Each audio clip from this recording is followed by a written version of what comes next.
रुड़की में भाजपा नेता के घर के बाहर ताबड़तोड़ फायरिंग, बाइक सवार बदमाशों ने दिया घटना को अंजाम, मामले की जांच में जुटी पुलिस।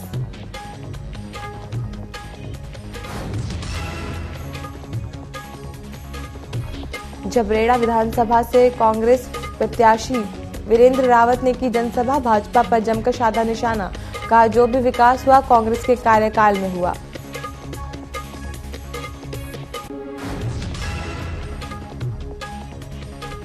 और रुद्रपुर फायर स्टेशन में तैनात फायर कर्मी की मौत, ब्रेन हैमरेज के बाद अस्पताल में कराया गया था भर्ती।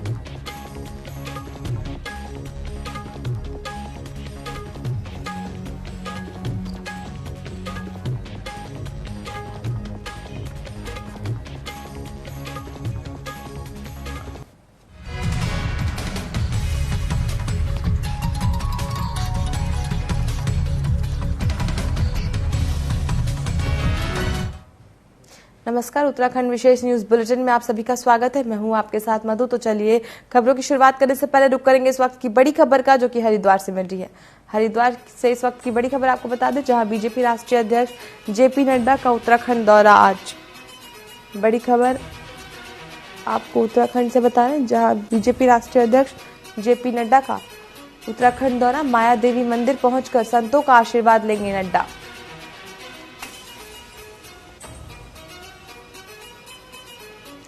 आर्यनगर चौक में आयोजित रोड शो में होंगे शामिल। बड़ी खबर आपको हरिद्वार से बता रहे हैं, जहां बीजेपी राष्ट्रीय अध्यक्ष जेपी नड्डा का उत्तराखंड दौरा रहने वाला है। चंद्राचार्य चौक, पुराना रानीपुर, ऋषिकुल तक होगा रोड शो का आयोजन।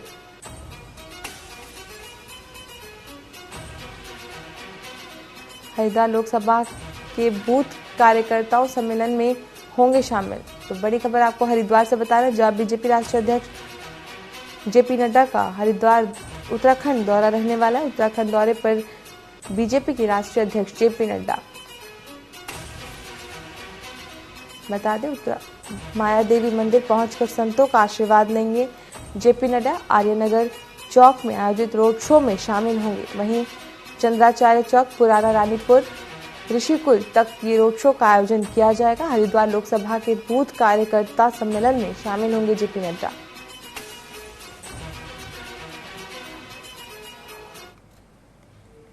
चलिए रुक करते हैं खबरों का। नैनीताल में लोकसभा चुनाव के मद्देनजर इंडिया गठबंधन से जुड़े राजनीतिक दलों के शहर प्रतिनिधियों ने प्रेस कॉन्फ्रेंस की। इस दौरान उन्होंने कहा कि देश की आजादी के बाद आज पहली बार बीजेपी 400 से ज्यादा सीट जीतने का दावा कर रही है, संविधान बदलने की बात कर रही है। कांग्रेस उत्तराखंड लोक वाहिनी उत्तराखंड महिला मंच से जुड़े कार्यकर्ताओं ने इस पर चिंता व्यक्त करते हुए कहा कि आगामी लोकसभा चुनाव सबसे महत्वपूर्ण और नाजुक चुनाव है। अगर बीजेपी ये चुनाव जीतती है तो आजादी के बाद से चला आ रहा संविधान बदल जाएगा। उन्होंने संगठन के सभी कार्यकर्ताओं से प्रदेश की 5 सीटों पर कांग्रेस के समर्थन देने की बात कही। उन्होंने कहा कि इंडिया गठबंधन जनता को संविधान की रक्षा के प्रति जागरूक करने के लिए नुक्कड़ नाटक और बैठक आयोजित करेगा।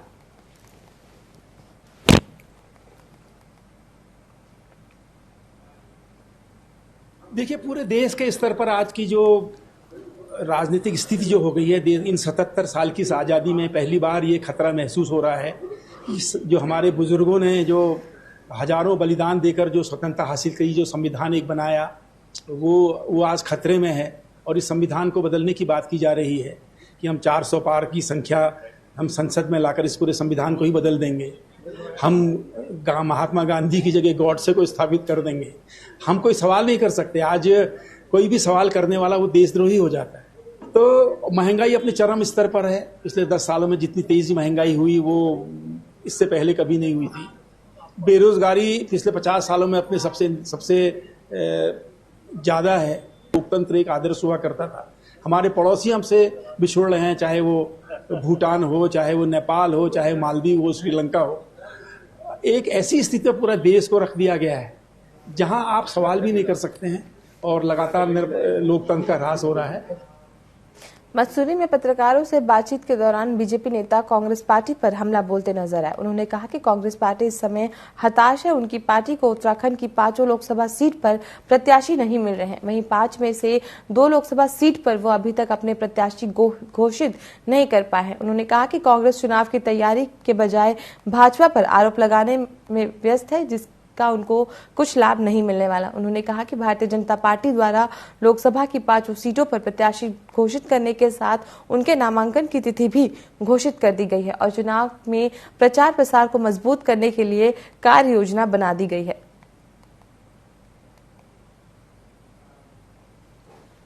देखिए, भारतीय जनता पार्टी ने जिस तरह से चुनाव की अधिसूचना जारी होने से तकरीबन 2 महीने पहले से चुनाव प्रबंधन समितियां बनाने से लेकर के उनके अधीन उप समितियां प्रदेश स्तर पर, लोकसभा स्तर पर और विधानसभा स्तर पर बना करके उनको फील्ड में उतार करके उनके कामों की मॉनिटरिंग समय समय पर बैठ के करके उन टीम में जो जुड़े हुए लोग उनको निर्देश देने का काम किया और प्रचार सामग्री जो है कि प्रत्येक बूथ तक पहुंच गई। तो ये भारतीय जनता पार्टी की चुनावी तैयारी के सामने कांग्रेस 5% भी नहीं दिखाई दे रही है। अभी उनकी चुनाव प्रबंधन कमेटी नहीं बनी, उनका जो मीडिया कमेटी थी उस पर लगातार विवाद चल रहे हैं और उसके साथ साथ जो स्टार प्रचारकों की सूची है वो भी अभी तक नहीं बन पाई। जबकि भारतीय जनता पार्टी के स्टार प्रचारक माननीय नरेंद्र मोदी जी ने रुद्रपुर में जो रैली की, वो जो विजय सभा जैसी रैली थी। देहरादून में गणेश गोदियाल ने सोशल मीडिया के जरिए एक और इमोशनल कार्ड खेला है। गोदियाल चुनाव लड़ने के लिए जनता से चंदा मांग रहे हैं, जिसकी सत्ताधारी पार्टी और अन्य लोगों ने आलोचना की है। इस बीच कांग्रेस के प्रदेश अध्यक्ष उनका बचाव करते नजर आए। उनका कहना है कि कांग्रेस राष्ट्रीय पार्टी होने के बावजूद उनकी पार्टी का किसी भी जिला मुख्यालय में कोई बड़े स्तर का कार्यालय नहीं है। इससे अंदाजा लगाया जा सकता है कि पार्टी कितनी ईमानदार है। गोदियाल के चंदा मांगने को लेकर उन्होंने कहा कि वो अपने वोटरों से चंदा मांग रहे हैं, किसी से जोर जबरदस्ती वसूली नहीं कर रहे। बता दें कि चुनाव आयोग को दिए संपत्ति के ब्यौरे के अनुसार गणेश गोदियाल उत्तराखंड के टॉप 5 करोड़पतियों कैंडिडेट्स लिस्ट में 4थे नंबर पर हैं। सब बातों के साथ हम आपके बीच में उपस्थित हुए और ये जो बातें हैं, आज आधी आबादी तो महिला है ही, लेकिन आज आधी जो वोट की हमारी ताकत है वो भी महिला है। और आप जानते हैं कि उत्तराखंड में जब वोट प्रतिशत बढ़ता है तो वो कहीं ना कहीं मोदी जी और भाजपा के पक्ष में पड़ता है। ये भी इसलिए हुआ है क्योंकि भाजपा ने अपने आप को मातृशक्ति की पार्टी, महिलाओं के साथ और महिलाओं के लिए जो पार्टी काम करती है और महिला नेतृत्व को जो आगे बढ़ाती है, ऐसी पार्टी के रूप में अपने आप को स्थापित किया है। भारतीय जनता पार्टी महिला मोर्चा ने कई बार विरोध भी किया है और समाजवादी पार्टी ने दावा किया कि उत्तराखंड में कांग्रेस सभी 5 लोकसभा सीटों पर जीत दर्ज करेगी। पार्टी के पूर्व अध्यक्ष डॉक्टर सत्यानारायण सचान ने प्रदेश की सभी लोकसभा सीटों पर कांग्रेस प्रत्याशियों को मजबूत बताया और कहा कि उत्तराखंड में इस बार मोदी लहर कोई काम नहीं करेगी। उन्होंने पूर्व सीएम रमेश पोखरियाल को बीजेपी से हरिद्वार के प्रत्याशी न बनाए जाने और वहां के प्रत्याशी पूर्व सीएम त्रिवेंद्र को लेकर भी सवाल उठाए। साथ ही सत्यानारायण सचान ने प्रधानमंत्री नरेंद्र मोदी की रुद्रपुर में हुई रैली को लेकर कहा कि पीएम जनता के सवालों का जवाब नहीं दिया, केवल अपनी पार्टी का प्रचार करने में लगे रहे।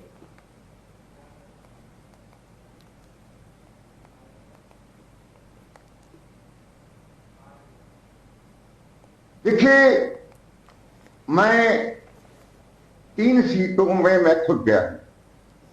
मैं एक सीटों में गया हूं, मैं उनका आपको समीक्षा करके बताऊंगा। पहले ले लीजिए आप हरिद्वार। हरिद्वार में निशंक को क्यों हटाया गया? क्योंकि जब एचआरडी मिनिस्टर थे तो भ्रष्टाचार में लिप्त थे। उसके बाद जो वहां प्रत्याशी बीजेपी का लाया गया, त्रिवेंद्र सिंह रावत, पूर्व मुख्यमंत्री, जब वो कृषि मंत्री थे खंडूरी जी के जमाने में, तब वो ढेंचा भी घोटाले में आरोपित थे। उसके बाद जब मुख्यमंत्री थे तो उनकी अकर्मण्यता के कारण उनको मुख्यमंत्री से पद से हटाया गया था।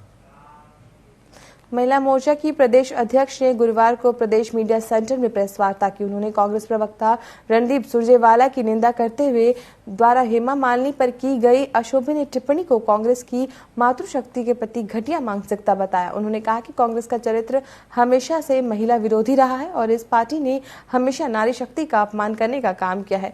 देवभूमि की मातृशक्ति नारी का अपमान कभी माफ नहीं करेगी। उन्होंने कहा कि कांग्रेस में महिलाओं का सम्मान नहीं होता, अपने इस अपमान के लिए नारी शक्ति उन्हें कभी माफ नहीं करेगी।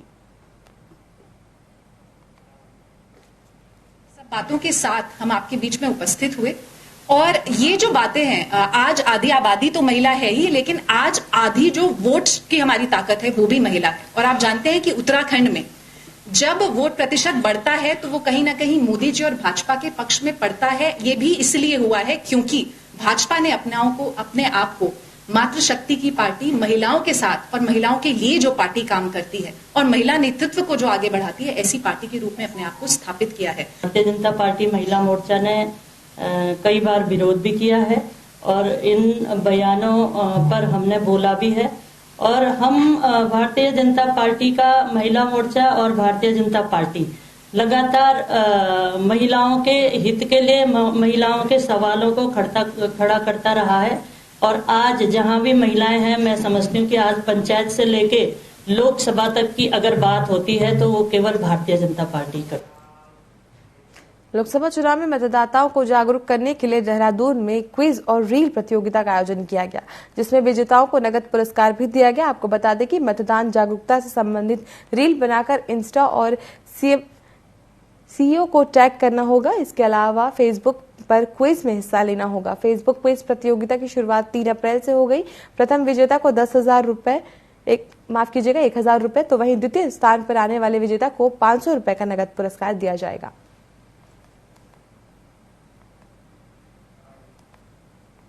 AROs के माध्यम से सभी इन मतदाता तक पहुंचने के लिए रूट प्लान तैयार किया गया है और सभी को हम लोग जो है इस सुविधा से लाभ पहुंचाएंगे।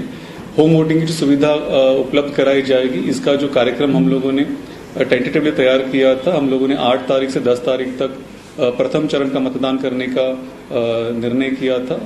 कुछ जनपदों के द्वारा इस तिथियों के अनुरूप अपनी सुविधानुसार कुछ परिवर्तन करने की भी उनको छूट दिया गया था।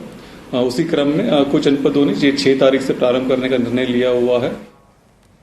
उत्तराखंड में झबरेड़ा विधानसभा के सलेमपुर गांव में कांग्रेस प्रत्याशी वीरेंद्र रावत ने कांग्रेसी नेता अभय सिंह सैनी के घर पर एक जनसभा की। इस दौरान वीरेंद्र रावत ने कहा कि जो भी विकास हुआ वो सिर्फ कांग्रेस के कार्यकाल में हुआ। उत्तराखंड की अगर बात की जाए तो पिछले 10 सालों से भाजपा राज में किसी भी तरह का कोई विकास कार्य नहीं किया गया। वीरेंद्र रावत जी का प्रोग्राम था।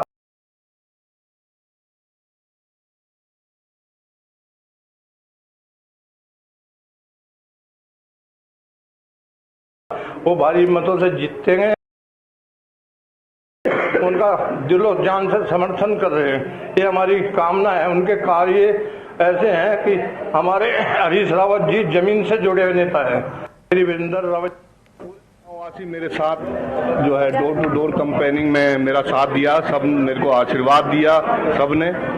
और ये सबकी जुबान पर एक ही बात है, कोई लौटा दे मेरे बीते हुए दिन। आज जनता बड़ी आशा भरी निगाह से राहुल गांधी जी की ओर देख रही है, हरीश रावत जी की ओर देख रही है। वो चाहते हैं कि बदलाव हो, क्योंकि हरिद्वार संसदीय क्षेत्र पिछले 10 वर्षों से अपने आप को उपेक्षित महसूस कर रहा है। उत्तराखंड के गढ़वाल संसदीय सीट से भाजपा प्रत्याशी अनिल बलूनी श्रीनगर पहुंचे और यहां सोशल मीडिया सम्मेलन में शिरकत की। गढ़वाली गीतकारों ने बलूनी और पीएम मोदी के ऊपर बनाए हुए गढ़वाली गीत के जरिए उनका स्वागत किया और कहा कि सोशल मीडिया प्रचारक प्रभावशाली तरीके से एक बेहतर छवि के व्यक्ति को संसद पहुंचाने के लिए प्रचार करेगी।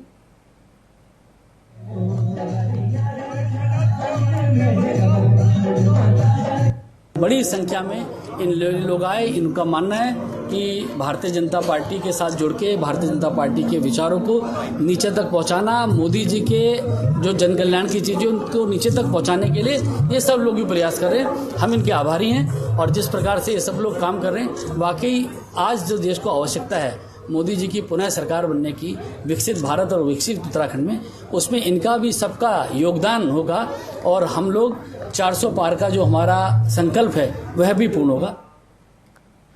उत्तराखंड की रुड़की में भाजपा प्रत्याशी त्रिवेंद्र सिंह रावत ने कार्यक्रम के दौरान महिलाओं के राज्य और केंद्र में मिलने वाली योजनाओं के बारे में अवगत कराया। वहीं प्रदेश अध्यक्ष ने बताया कि त्रिवेंद्र सिंह रावत ने महिलाओं को देश में चलाई जा रही योजनाओं से अवगत कराया। उन्होंने उम्मीद ये है कि इस बार देश में तीसरी बार भाजपा सरकार बनने जा रही है और त्रिवेंद्र सिंह रावत 5 लाख मतों से जीतकर संसद तक पहुंचेंगे।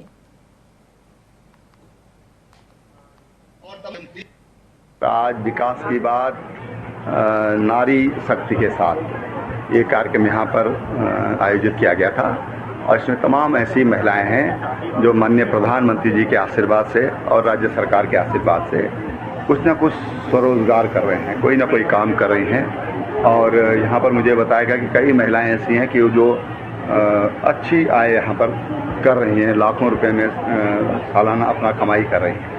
तो उनसे एक संवाद और जो कई जानकारियाँ फिर भी महिलाओं को कई बार नहीं होती हैं, समूहों को नहीं होती हैं, तो उनकी जानकारी दी। एक तरह से हमने जो वो कर रही हैं और सरकार जो उनके लिए करना चाहती है उन सूचनाओं का आदान प्रदान करने का काम है।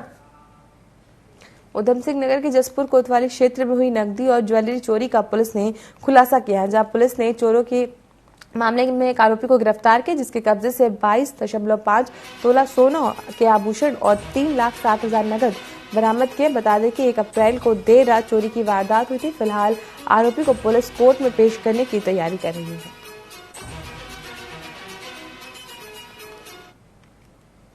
कुल मिला के जसपुर में जो बड़ी नकबजनी है उसमें गई हुई 12 सारा माल 100% रिकवरी हो गई। 22 से 23 तोला सोना, 3,60,000 कैश, कुल मिला के 20 लाख रुपए से भी अधिक पेश कीमती गहने और कैश जो है बरामद हुए हैं। एक अभियुक्त को तत्काल गिरफ्तार कर दिया गया। इस प्रोफेशनल पुलिसिंग के लिए जसपुर पुलिस को बहुत बहुत बधाई और शुभकामनाएं, और मेरी तरफ से आपका 2,500 रुपए का कैश हुआ। रुड़की में भाजपा नेता के घर के बाहर बाइक सवार बदमाशों ने ताबड़तोड़ फायरिंग कर दी, जिसमें आसपास के इलाके में हड़कंप मच गया। वहीं बाइक सवार बदमाश फायरिंग करने के बाद मौके से फरार हो गए, लेकिन घटना की सूचना मिलते ही पुलिस मौके पर पहुंची और बदमाशों की पहचान के लिए सीसीटीवी फुटेज खंगाल रही है। फिलहाल पुलिस मामले की जांच में जुटी हुई है।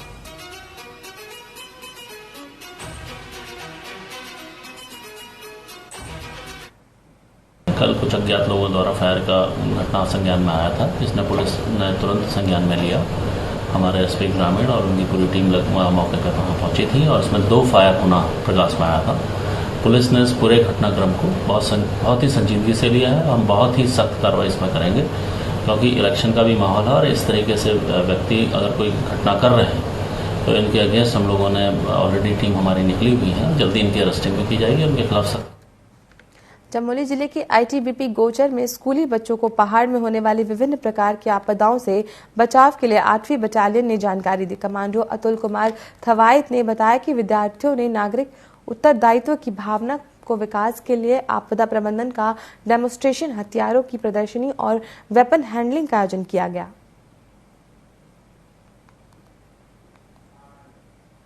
हमने यहाँ आपदा के बारे में सीखा है, आपदा कितने प्रकार की होती है और आपदा से बचाव कैसे किया जाता है। और इसके अलावा हमने ये सीखा कि कौन सी आपदा कौन से ईयर में आई है, क्या है, डिजास्टर को मिटिगेट कैसे करेंगे, उसकी हमारी प्रिपेयर्डनेस क्या होनी चाहिए, हमारे पास इक्विपमेंट्स क्या क्या है, जो भी हमारी सरकारी संस्थान है, गवर्नमेंट एजेंसी, उनकी रोल और रिस्पॉन्सिबिलिटीज क्या है, आपस में उनकी सिनर्जी कैसे स्थापित की जाती है। और उसी चीज को जो अभी हमने पीछे लेक्चर प्लान किया था और उसको हम डेमोन्स्ट्रेशन के तौर पर यहाँ डेमोन्स्ट्रेट करने वाले हैं। में डिजास्टर के दौरान किस प्रकार की सावधानी रखनी चाहिए, उससे पहले हमारी प्रिपेयर्डनेस क्या होनी चाहिए, क्या तैयारी, क्या ट्रेनिंग उनको दी जानी चाहिए, ताकि डिजास्टर के दौरान कम से कम नुकसान हो तथा ज्यादा से ज्यादा जान माल का बचाव किया जा सके।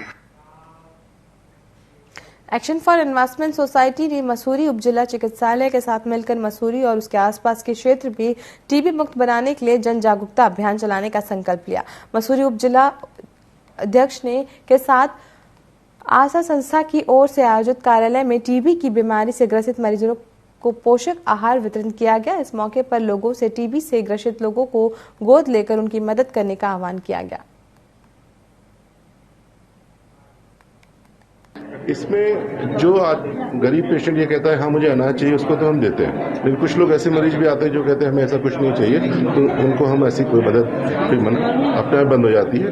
और फिलहाल जो डेटा की बात करते हैं हम लोग कि डेटा के हिसाब से हमारे जो मरीज है जो इस समय चल रहे हैं वो 2300 मरीज हैं, और 2300 मरीजों में से करीबन 2000 ने कंसेंट दी हुई है। बिल्कुल एग्जैक्ट नंबर तो नहीं, 2000 ने दी हुई, और 60% जो है मरीज उनको किसी न किसी माध्यम से हम पोषण देने में सक्षम हो पा रहे हैं। अभी आज यहाँ भी एक कार्यक्रम था, इसमें 15 मरीजों को पोषाहार दिया गया, तो ये पूरा कार्यक्रम की रूपरेखा। 2013 से हम टीबी पेशेंट के लिए पोषाहार का काम कर रहे हैं। इसके साथ साथ हम टीबी चैंपियन को वॉलंटियर बना के विकास की धुरी में जोड़ रहे हैं ताकि वो अन्य रोगियों के साथ टीबी रोगियों को सपोर्ट कर सकें, काउंसलिंग कर सकें, उनकी बीमारी को, तकलीफ को समझ सकें। उत्तराखंड माध्यमिक शिक्षा बोर्ड ने छात्रों के शैक्षणिक समय का सदुपयोग करते हुए 10वीं कक्षा के परिणाम की प्रतीक्षा किए बिना 11वीं कक्षा में प्रवेश के लिए एक पहल शुरू की है। इस विषय पर हरिद्वार के मुख्य शिक्षा अधिकारी ने बताया कि परीक्षा का परिणाम आने से पहले छात्रों को 11वीं कक्षा में अस्थायी रूप से दाखिल दिया जाएगा और परीक्षा में पास होने के बाद उनको दाखिले को स्थायी कर दिया जाएगा।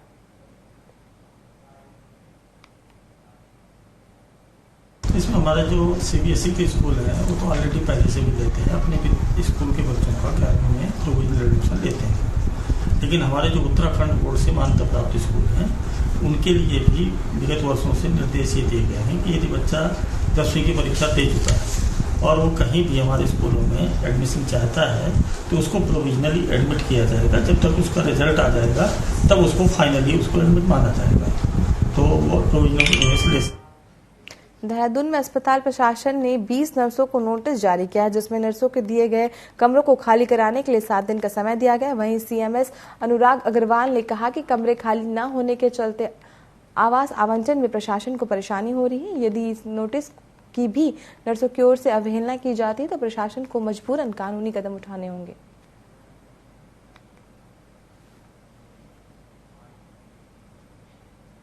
हाँ देखिए, बिल्कुल एक आवास प्रोवाइड कराना हम लोग का एक दायित्व है, जो भी यहाँ कर्मचारी काम करता है। उस क्रम में बताना चाहूँगा कि जो स्वास्थ्य विभाग वाली कुछ हमारी सिस्टर्स हैं जिनका ट्रांसफ़र कोरोनेशन हॉस्पिटल या अन्य जगह किया गया है, उन्होंने अभी तक भी काफ़ी नोटिस के बाद खाली नहीं किया था। तो उनको कल एक फाइनल नोटिस दिया गया कि 7 दिन में खाली करिए, वरना जो रूल्स है एक आपके सेवा के उनके अंतर्गत कार्रवाई की जाएगी। ये लगभग 20 सिस्टर्स हैं जिनको ट्रांसफर किया गया और अभी तक भी मकान खाली नहीं किया, क्योंकि हम लोग को बहुत प्रॉब्लम हो रही है। उनके बदले जो भी नए अपॉइंटमेंट आए थे उनको आवास प्रोवाइड करने में प्रॉब्लम हम लोग को। रुद्रपुर में गोवन संरक्षण स्क्वाड की टीम ने एक बड़ी कार्रवाई की है। दरअसल टीम ने कोतवाली क्षेत्र से एक आरोपी को 78 किलो प्रतिबंधित मांस के साथ गिरफ्तार किया, जबकि दूसरा आरोपी मौके से फरार हो गया, जिसकी तलाश में पुलिस जुट गई। बताया जा रहा है कि गिरफ्तार किया गया आरोपी पिछले लंबे समय से प्रतिबंधित मांस बेचने का काम करता था।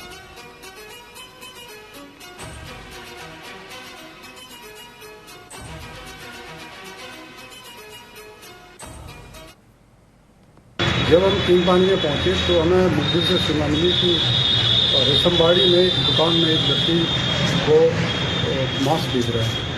इस सूचना पर हमने चौकी कंसर्निंग चौकी रामपुरा प्रभारी को कॉल किया, वो भी मौके पर पहुँच गए। दोनों की जॉइंट टीम ने दबी दी इसकी दुकान पर, तो इसकी दुकान पे हमें गोवंश का मांस मिला है और उसके साथ इसके काटने के उपकरण और अन्य सामान तराजू वगैरह मिला है। हमने मौके पर कार्रवाई करके इसको किया, ये मिला है। इस बुलेटिन में फिलहाल के लिए इतना ही। आप बने रहें TV24 के साथ। नमस्कार।